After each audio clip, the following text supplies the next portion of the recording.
Magandang gabi sa inyo lahat. Magandang gabi, Sir Peggy. Ako nga po pala si Raquel May P. Tado mula sa Grade 11 Anderson. Aking ipapaliwanag ang tungkol sa pagpapakahulugan ng salita at kung paano ito nakakatulong sa mas epektibong pakikipagkomunikasyon. Sa ating pang-araw-araw na buhay, madalas tayong nakakasalubong ng mga salitang may iba't ibang kahulugan, depende sa kung paano ito ginamit. Dahil dito, mahalagang maunawaan natin ang iba't ibang paraan ng pagpapakahulugan upang mas malinang natin na ipahayag ang ating iniisip at mas maunawaan ang sinasabi ng iba. Sa aking ulat, talakarin ko ang 5 pangunahing paraan ng pagbibigay kahulugan sa mga salita, kabilang ang paggamit ng disyonaryo, pagbibigay ng halimbawa, at paggamit ng matalinghagang pahayag.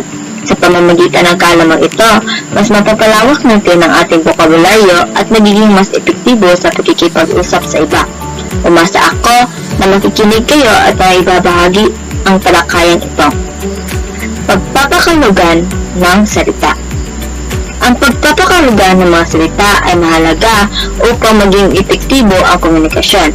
Ito ay nagbibigay ng mas malalim na pag-unawa sa kahulugan ng mga salita upang umusap batay sa iba't ibang pamaraan. Mga paraan ng pagpapakahulugan ng salita. Una, pagbibigay kahulugan.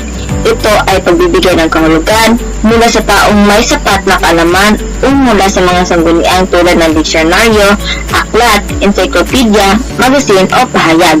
Ito ang halimbawa, pambihira o katangi-tangi. Pangalawa, pagbibigay ng iba pang kahulugan o variety ng salita. Ito ay pagbibigay ng magkatulad o kahulugan ng salita. Halimbawa nito ang paghanga o pagmamahal. Pangatlo, pagbibigay ng mga halimbawa. Ang kahulugan ng isang salita ay maaaring ipaliwanag sa pamamagitan ng pagbigay ng mga halimbawa. Ito ang halimbawa niya.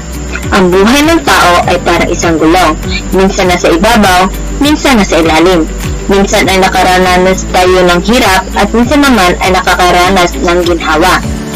Pang-apat, paglalapi at pagsasama ng salita sa pangungusap. Ang kahulugan ng salita ay maaaring magbago kapag nilalapian o isinama sa pangungusap. Halimbawa nito ay ang mata lamang ang walang latay o sobra ang natanggap na pananakit. Laging na lamang akong minamata ni Nene o nang aapi o mababa ang pagtingin sa kapwa. Matalas ang mata ni Totoy o bahagi ng katawan. Panglima, paggamit ng mga idiomatikong pahayag at pagtatayutay. Ang mga salita ay maaaring bigyan ng matalinghagang kahulugan sa pamamagitan ng pagsusuri ng kanilang paggamit sa pangungusap. Ito ang halimbawa, di mali parang uwak.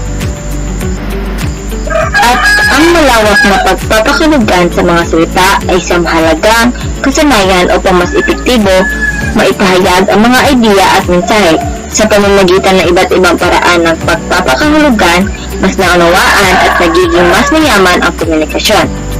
At dito lang nagtatapos ang aking report. Maraming salamat sa inyong pakikinig. Sana'y may natutunan kayo sa aking tinalakay.